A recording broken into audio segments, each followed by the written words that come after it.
दुनिया की हर कंट्री हर वक्त अपने दुश्मन को मात देने की कोशिशों में लगी रहती है।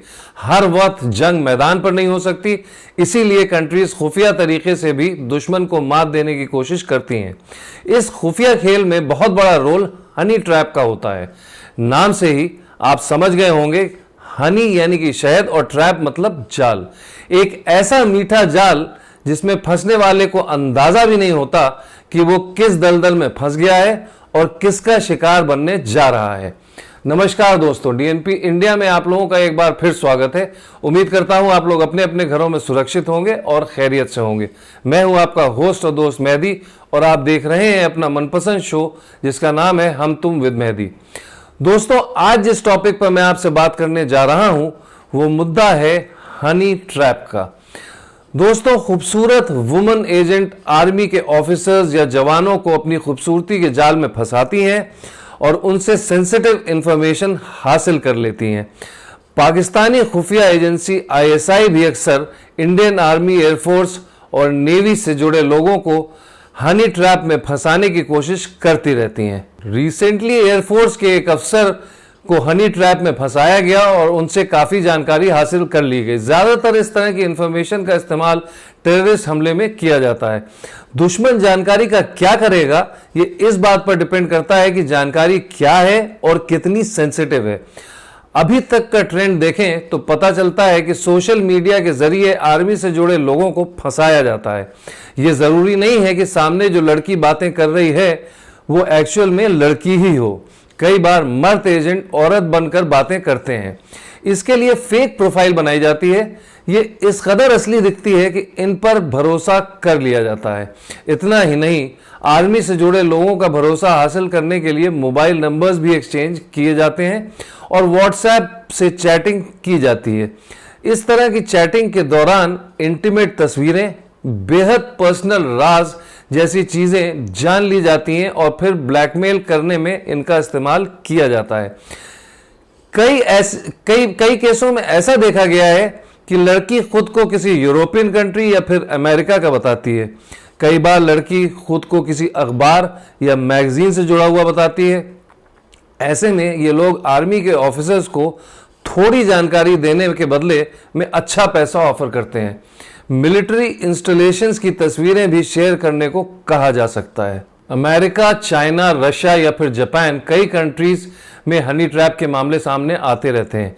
जैसा कि मैंने आपको बताया, इस जाल में अधिकारियों और जवानों को लड़की की लालच देकर फंसाया जाता है। ज्यादातर मामलों में हनी ट्रैप से जुड़ी औरत पहले उस शख्स से दोस्ती करती है, फिर दोस्ती की आड़ में उसके साथ सेक्स चैट, सेक्स या फिर और कई तरह के रिलेशंस बनाती हैं। इसके बाद उन्हें ब्लैकमेल किया जाता है। हनी ट्रैप के लिए देश की खुफिया एजेंसियां बाकायदा वुमेन एजेंट्स को यह जिम्मेदारी देती हैं। बदले में उन्हें एक बड़ी रकम दी जाती है। आर्मी, एयरफोर्स या फिर नेवी, तीनों में ऑफिसर्स और जवान अक्सर अपने घर परिवार से दूर रहते हैं।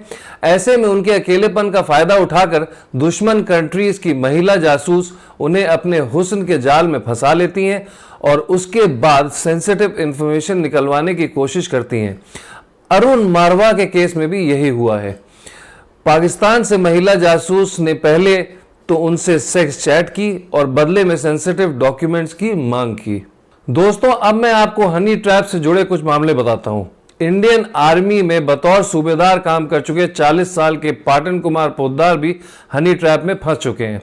फेसबुक पर अनुष्का अग्रवाल नाम की लड़की से उनकी बातचीत होती थी। इसी दौरान उन्होंने अपनी पर्सनल जानकारियां लड़की को दे दी। उनकी पोस्टिंग आंध्र प्रदेश के सिकंदराबाद कैंटोनमेंट में थी। उस पाकिस्तानी जासूस ने अपना ताल्लुक उत्तर प्रदेश के झांसी से बताया था। उसने ये भी बताया कि उसके पिता इंडियन एयरफोर्स में थे। इसके अलावा पठानकोट हमले में भी हनी ट्रैप की बात सामने आई थी। एयरफोर्स स्टेशन में तैनात एयरमैन सुनील कुमार को एक औरत को सेंसिटिव जानकारी ईमेल करने के आरोप में गिरफ्तार किया गया था। ये पैसों के बदले मीना रैना नाम के एक अकाउंट पर जानकारियां भेज रहा था। पठानकोट एयरबेस की साइबर टीम सुनील कुमार पर लगातार नजर रखे हुए थी। आसिफ 16 बार पाकिस्तान जाकर ISI से ट्रेनिंग ले चुका था। 12वीं पास आसिफ बेहद शातिर और कंप्यूटर एक्सपर्ट है। आर्मी के कई जवानों का ब्यौरा और उनके मूवमेंट की जानकारियां आसिफ से मिली थी। मेरठ के सुभाष बाजार की स्प्रिंग फैक्ट्री में सुपरवाइजर की नौकरी करने वाले आसिफ के कब्जे से आर्मी के दस्तावेजों में सीक्रेट और सेंसिटिव सूचनाएं हासिल हुई थी। यानी ISI अपनी हनी ट्रैप में कई जवानों को फंसाने की कोशिश कर रही है। दोस्तों, अगर आपको हमारा आज का ये एपिसोड पसंद आया हो तो इसे प्लीज लाइक करें, शेयर करें, और अगर आपने अब तक हमारे चैनल को सब्सक्राइब ना किया हो तो प्लीज हमारे चैनल को सब्सक्राइब करें। मैं मेहदी आपसे विदा लेता हूं। फिर मिलूंगा आपसे हम तुम विद मेहदी के अगले एपिसोड में एक गंभीर मुद्दे के साथ। तब तक अपना ख्याल रखें, खुश रहें, नमस्कार।